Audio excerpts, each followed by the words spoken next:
Me fui con las palabras bajo el brazo. Ellas son mi delito, mi pecado. Ni Dios me haría tragármelas de nuevo.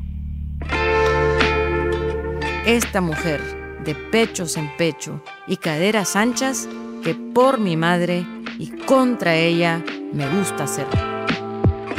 Nicaragua, tantas veces me he propuesto olvidarte, como si fueras un amante cruel, de esos que le cierran a uno la puerta en las narices, o uno de aquellos que cuanto más se aman, más olvido prodigan.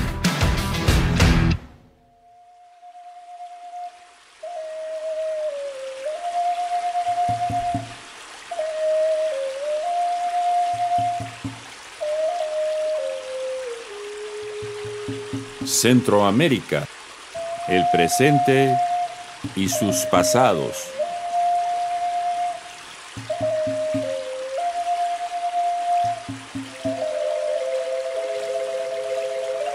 Un podcast de los historiadores Héctor Lindo y Víctor Hugo Acuña.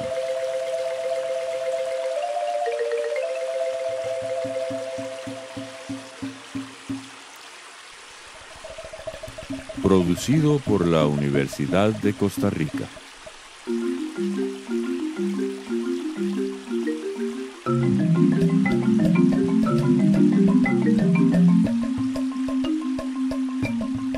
Víctor Hugo, hoy tenemos una invitada de lujo que nos dará una perspectiva muy personal del giro al autoritarismo que experimenta Centroamérica. Como recordarás, hace un tiempo decidimos dedicar un episodio al tema de escritores y dictadores en la historia de Centroamérica. E inmediatamente pensamos en invitar a Gioconda Belli.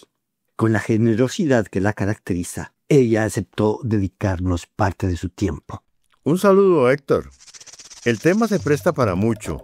En Centroamérica tenemos una larga tradición de escritoras y escritores que han participado en la vida política y han escrito con elocuencia sobre el tema. Pero creo que estarás de acuerdo conmigo en que el testimonio de Gioconda en este episodio va más allá de la elocuencia. Es verdaderamente profundo e inspirador. Dejemos que Gioconda se presente a sí misma.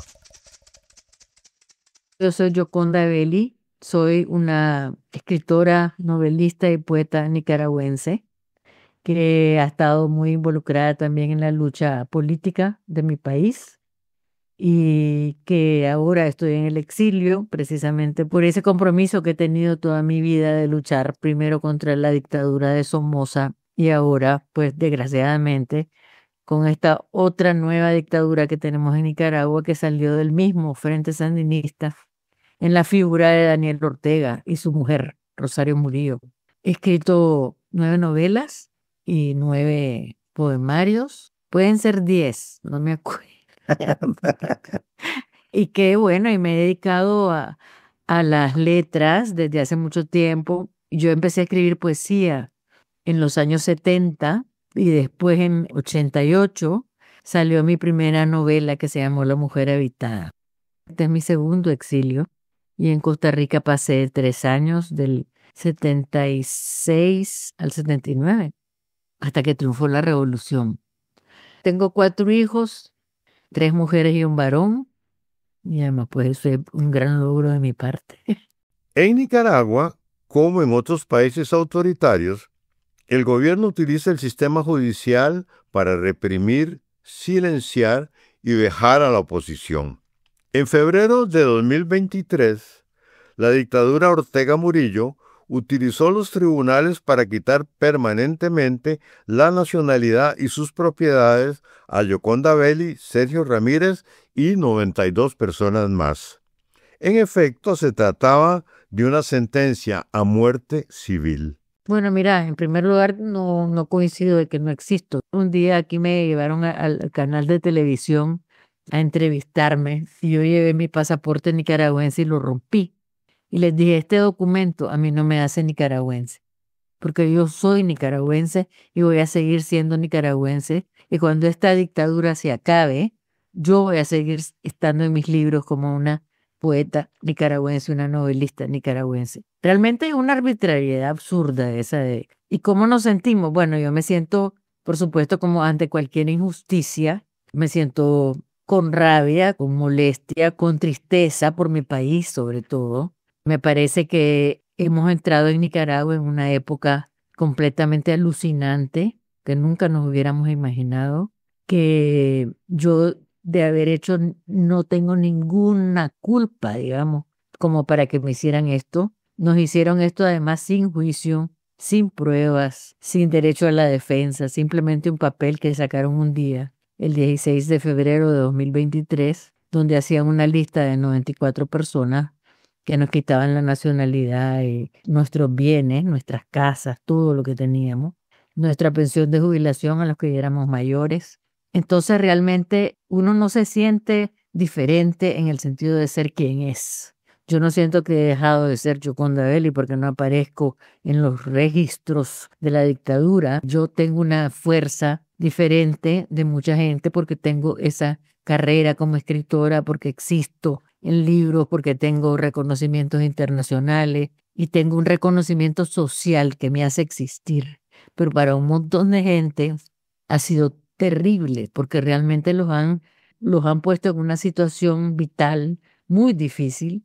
España ha sido muy generosa al darnos la nacionalidad y eso ya te da por lo menos un pasaporte con el que puedes viajar, puedes moverte, puedes tener una existencia civil, como decís. No tengo dónde vivir. Escogí las palabras.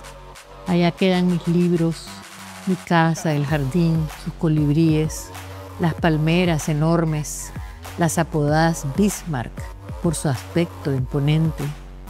Me fui con mis palabras a la calle, las abrazo, las escojo. Soy libre, aunque no tenga nada.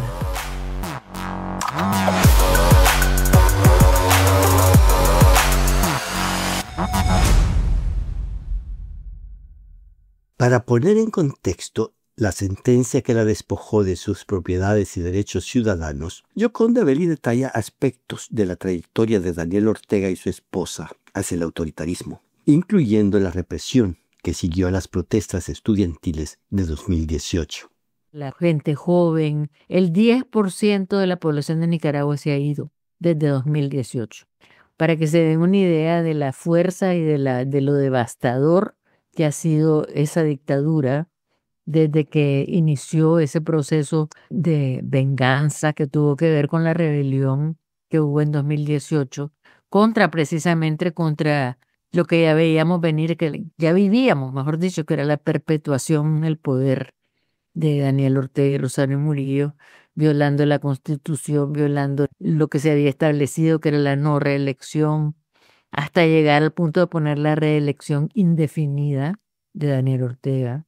Después Daniel Ortega nombra a su mujer vicepresidenta. O sea, una serie de atropellos cívicos que ya venían acumulándose y que en 2018 hizo explosión, ese disgusto de la población, esa sensación de estar siendo acorralados, de que te estaban quitando todos los derechos civiles, la libre elección, la libre expresión también.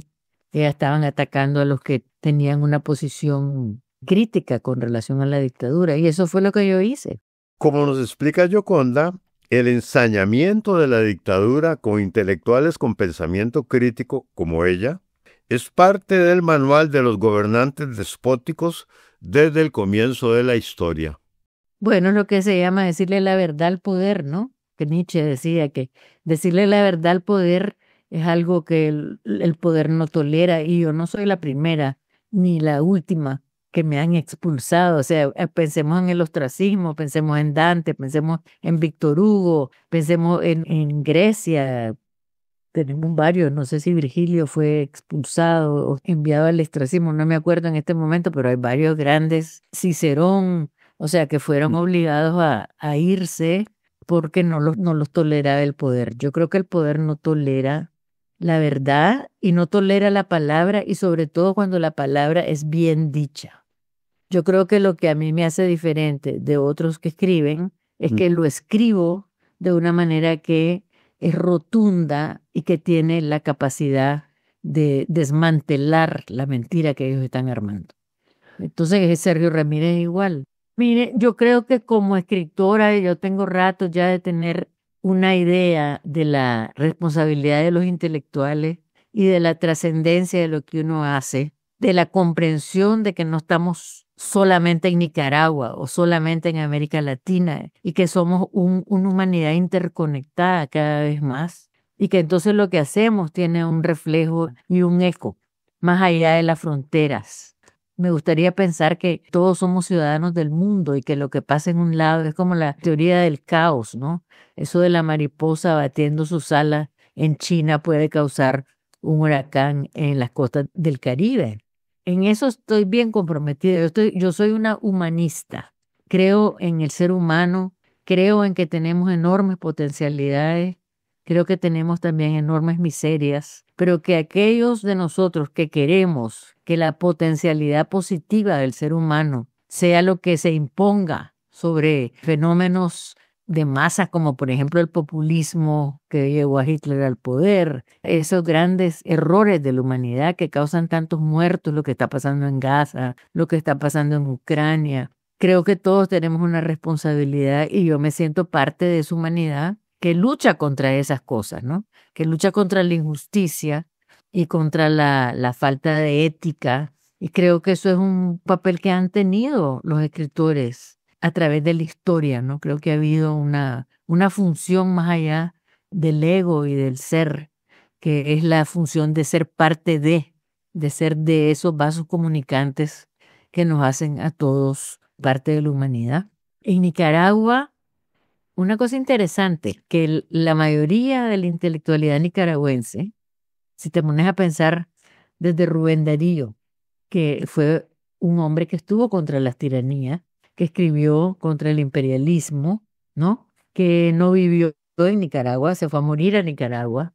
Pero bueno, por supuesto que siempre hay serviles, así los llamo yo, gente que quiere quedar bien con el poder y que quiere alabar. Pero fíjate que estaba pensando precisamente esta mañana que cosas que la Rosario Murillo y Daniel Ortega, cuando se mueran, no van a tener ni siquiera esos aduladores cortesanos que tengan ningún valor, porque tienen unos tipos ahí que trabajan, Moisés Absalón Pastora, por ejemplo, que es un insoportable, todos son serviles, edulcorados, malos escritores. Entonces no van a tener ni siquiera quien les hagan las odas a su gobierno, a lo que están queriendo hacer y que les dé un mínimo de inmortalidad. Tal vez la otra cosa que tienen es que nosotros fuimos parte de, ¿me entiendes? Entonces es como somos puyas del mismo palo. Entonces tal vez mucho más fuerte para ellos que nosotros, que estuvimos en la lucha, que tenemos una autoridad moral y política, aparte de nuestra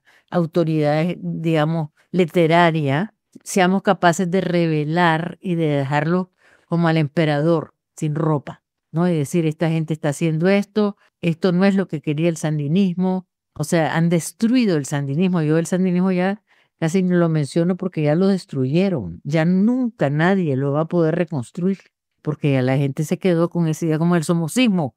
Para mi generación, el sandinismo es para la generación que siguió, que es muy triste. Entonces, eso también creo que puede tener un peso importante porque realmente ellos, si te pones a ver las personas que más castigaron, Dora María Telles, que la tuvieron presa en solitario casi 2 años, que dice que casi se vuelve loca, que no le dejan pasar un libro.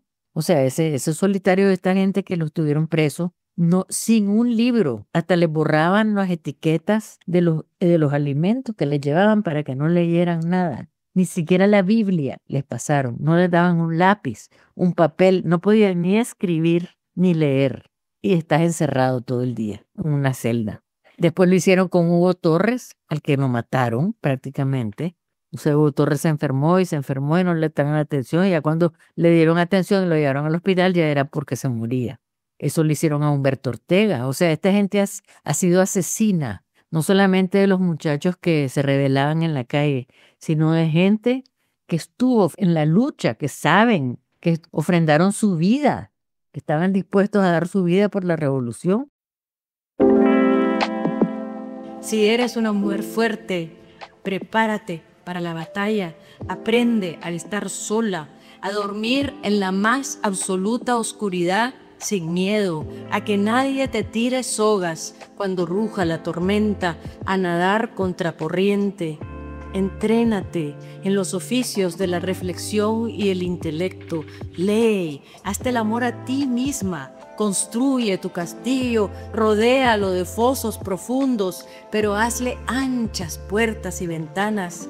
Es menester que cultives enormes amistades, que quienes te rodean y quieran sepan lo que eres, que te hagas un círculo de hogueras y enciendas en el centro de tu habitación una estufa siempre ardiente donde se mantenga el hervor de tus sueños.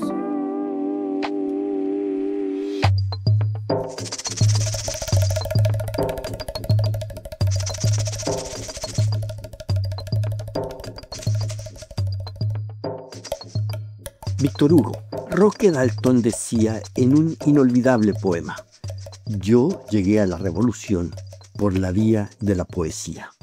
Gioconda comentó este verso colocándolo en una perspectiva más amplia.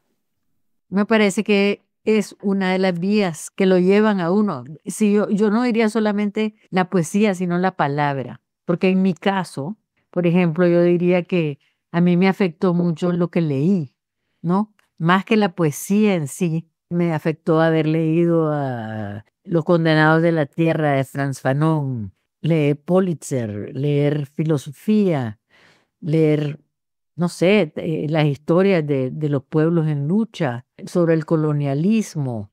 Todo eso me afectó. El colonialismo yo lo recibí desde muy jovencita porque mi abuelo, que se llamaba Francisco Pereira, era un absoluto conocedor de las culturas indígenas de Nicaragua.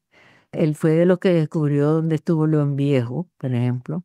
Y mi abuelo tenía una pasión tremenda por todas las historias de la resistencia indígena contra la colonia, que no se conocía prácticamente. Otro libro que me afectó mucho fue un libro de Jaime Willock, que se llama Raíces Indígenas de la Lucha Anticolonialista en Nicaragua, que también es otra ventana que se me abrió para ver cómo esa idea que nos metían en el colegio de que la colonia había sido una época, una colonia feliz, de la hacienda ganadera, de las grandes haciendas, donde los indios eran felices. O sea, era una visión totalmente utópica y romántica de ese tiempo, donde habían sido convertidos y se habían habían encontrado a Dios después de ser unos salvajes.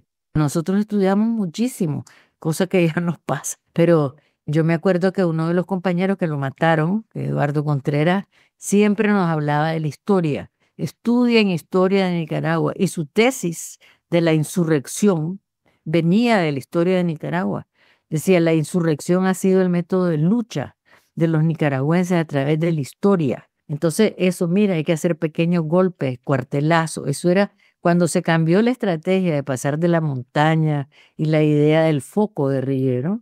Fue porque él empezó a decir, no, tenemos que buscar las formas de lucha que son propias del pueblo nicaragüense. Ya había habido las rebeliones indígenas contra el somocismo, ¿no? Onimbó, León también, los sutiabas se rebelaban y tenían su manera de hacerlo con tambores, tenían un consejo de ancianos. O sea, había toda una estructura que apuntaba a qué será la manera de rebelarse en Nicaragua. A través de eso yo fui llegando a la revolución, a concientizarme. Y la otra que me concientizó mucho fue lo femenino. Yo viví en la época de los 70, de la guerra del Vietnam, de la gran rebelión joven, de los hippies, de las mujeres. No me arrepiento de nada. Desde la mujer que soy, a veces me da por contemplar aquellas que pude haber sido. Las mujeres primorosas, hacendosas, buenas esposas, dechado de virtudes que deseara mi madre. No sé por qué la vida entera he pasado rebelándome contra ellas. Odio sus amenazas en mi cuerpo, la culpa que sus vidas impecables por extraño maleficio me inspiran. Reniego de sus buenos oficios, de los llantos a escondidas del esposo, del pudor de su desnudez bajo la planchada y almidonada ropa interior. Estas mujeres, sin embargo, me miran desde el interior de los espejos. Lo que Gioconda comentó sobre su conciencia de lo femenino ilumina su obra y su participación política, intelectual y ciudadana. Escuchemos más. La lucha por la emancipación de la mujer para mí fue importantísima para también involucrarme en una lucha. Decíamos, no puede haber una liberación de la mujer si no hay una liberación de todos. No tiene que ser una cosa que sea común a todo lo que sufrimos en el pueblo. Entonces, realmente después, cuando yo empecé a escribir poesía, que fue más o menos cuando me encontré con la revolución, porque como que sentí que mi vida tomaba sentido, y también tuvo que ver con mi descubrimiento de la fuerza de mi ser mujer. Cuando esas dos cosas se juntaron, entonces empecé a leer más poesía. Bueno, eso lo vivimos durante la revolución. O sea, no es solo ahorita, sino que durante la lucha contra Somoza había una bastante igualdad y bastante aprecio por las mujeres. Una vez que se toma el poder, eso cambia, y eso cambia en todas las revoluciones. Se toma el poder y el hombre es el que toma la parte dominante del poder. Por ejemplo, en Nicaragua se toma el poder y pusieron una ministra, de la ministra de Bienestar Social, en todo el gabinete, una mujer, y doña Violeta, ¿verdad?, que fue tan importante para la toma del poder del sandinismo. Los ataques que me hacen a mí es que vieja peluda, el símbolo femenino, y que te digan fea, pues creen que es lo peor que te pueden decir, ¿verdad?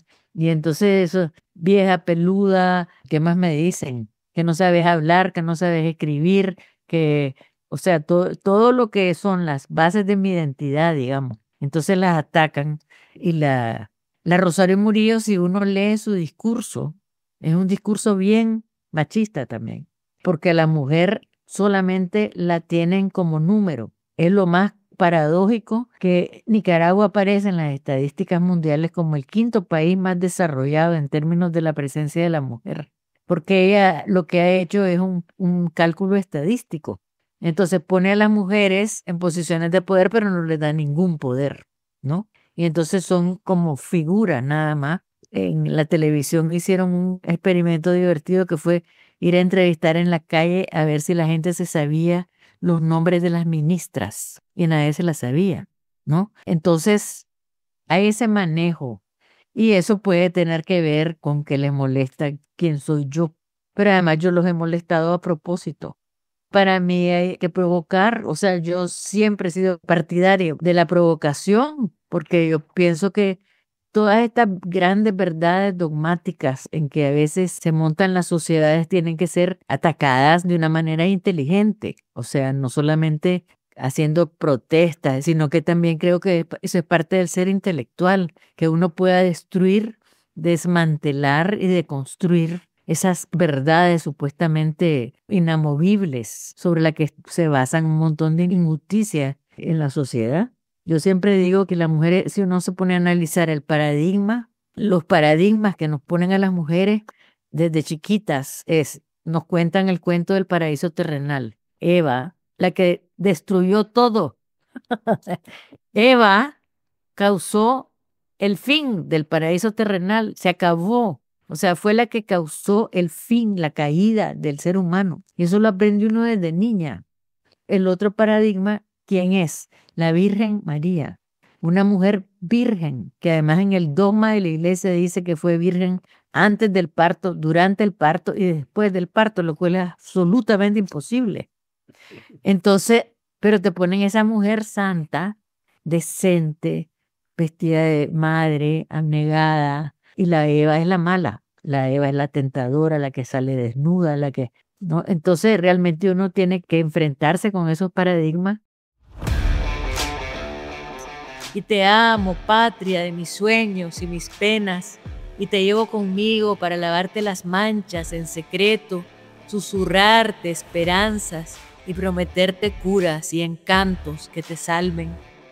Palabras digo puesto que son ellas la argamasa de mi vida, y a punta de palabras te imagino una y otra vez renacida, genial, despojada de cuanta polilla te corroe día a día los cimientos.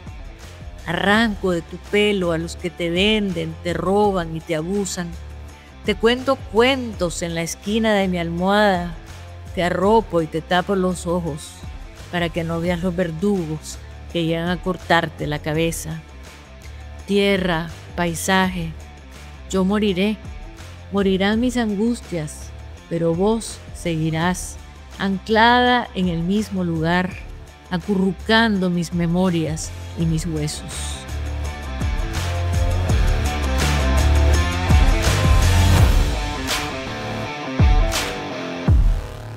Todo gobierno autoritario impone grandes desafíos para la población. Gioconda Belli, que ha vivido 2 dictaduras, lo sabe mejor que nadie. Sin embargo, ella no se da por vencida y comparte con nosotros palabras profundas que invitan a la resiliencia y a mantener la esperanza en un futuro mejor. La impotencia es un problema bien tremendo que hay ahorita en Nicaragua. Hay una impotencia que nace del miedo, ¿no? Del miedo. Ellos lo saben perfectamente. Entonces le estaba contando a Víctor, han creado constitucionalmente un ejército paramilitar. Le llaman policías voluntarios. Ya tienen 30,000 personas que las han formado en la plaza de la República, que están vestidas de pantalón negro, camisa blanca y capuchas, pasamontañas. O sea que ese es un ejército que está haciendo Rosario Murillo para cuando se muera Daniel Ortega, porque ella tiene miedo de que el ejército puede reaccionar cuando él se muera. Entonces, para protegerse, ha hecho eso y los pone a todos formados para que la gente le dé miedo. ¿Para qué necesita Nicaragua 30,000 personas formadas militarmente si nadie nos está amenazando? O sea, el enemigo ahorita es el pueblo mismo. Primero hay una que tiene que ver con la tenacidad, porque no solo es la esperanza tiene que ver con la tenacidad. En eso mucho me ayudó a mí cuando estaba escribiendo mi novela última, que uno escribe novelas para descubrirse también. Y yo dije, ¿cómo voy a lidiar con esta cosa de la desilusión? Porque ese fue el motivo por el cual empecé a escribir esa novela. ¿Cómo hablo de la desilusión? Y entre las cosas que hice, leí a Alberto Camus ese ensayo que se llama El mito de Sísifo. Y entonces eso me liberó de una forma increíble porque él habla de Sísifo, que está condenado a subir la piedra eternamente, a que se le caiga, pero llega un momento en que Sísifo decide hacer eso, no como un acto de tristeza y de resignación, sino como un acto de rebelión. Y así me va a botar la piedra 80 veces, pues las 80 veces la voy a subir, y la voy a subir con alegría, porque esa es la vida, porque la vida somos todos Sísifo. Todos estamos subiendo piedra constantemente. Es la condición humana. Entonces eso me pareció genial. Y así por eso yo digo, yo seguiré subiendo las piedras hasta el fin de mis días. Porque eso además me hace feliz, me hace sentir que soy un ser que tengo agencia, que soy activa y que es una decisión. Es una decisión mía, no deprimirme, no volverme cínica y no perder la fe. Y la esperanza es parte de eso. La esperanza somos seres de la incertidumbre. El ser humano, lo que más nos aflige es la incertidumbre porque no tenemos ninguna certidumbre. Todo puede cambiarnos. Y la esperanza es esa fuerza que tenemos contra esa incertidumbre que es parte de nuestra propia naturaleza. Entonces, como que nos dio algo la vida para decirnos, no, vas a tener gran incertidumbre, te pueden pasar cualquier cosa, pero tenés esta fuerza que se llama la esperanza, la convicción de que como ser humano tenés la potencia, la capacidad, y si tenés esperanza, vas a poder hacer algo, vas a poder salir de ese momento difícil de tu vida. Pero al mismo tiempo, también yo digo, la vida te da oportunidades. Me quitó la alfombra, pero me ha dado, aquí en España, he tenido oportunidades profesionales buenísimas de conocer gente, de hacer cosas. Entonces todo eso pues, y además me dio juventud, porque me tengo que ganar la vida otra vez como chavala. No me puedo resignar ni me puedo envejecer. Aquí termina este testimonio de una gran escritora frente a dos feroces dictaduras. Ella no es la única persona del mundo de las letras en la historia centroamericana que ha pagado un precio alto por poner su escritura al servicio de la libertad y la justicia. Por medio de Gioconda Belli, rendimos homenaje a quienes hoy y ayer han sido perseguidos en Centroamérica por el mero hecho de poner su obra literaria al servicio de sus compatriotas. Gracias, Gioconda, por su palabra que conjuga belleza, dignidad y compromiso. Concuerdo, Víctor Hugo. Solamente me resta recordar a nuestra audiencia que nos pueden seguir en Spotify, Apple Podcast o en X, Facebook e Instagram. Y se pueden suscribir a nuestro canal de YouTube. Si le gustó el episodio, compártalo y déjenos un like de vez en cuando. Dirigido por Héctor Lindo y Víctor Hugo Acuña. Producción general, Gloriana Rodríguez Corrales. Asistencia de producción, Jocelyn Coronel. Música original, Manuel Monestel. Técnico de grabación, Paolo Marín. Arte visual, Karina García. Diseño gráfico, Lucía Rodríguez. Una producción de la Escuela de Historia, la Vicerrectoría de Acción Social y las radios UCR. Universidad de Costa Rica.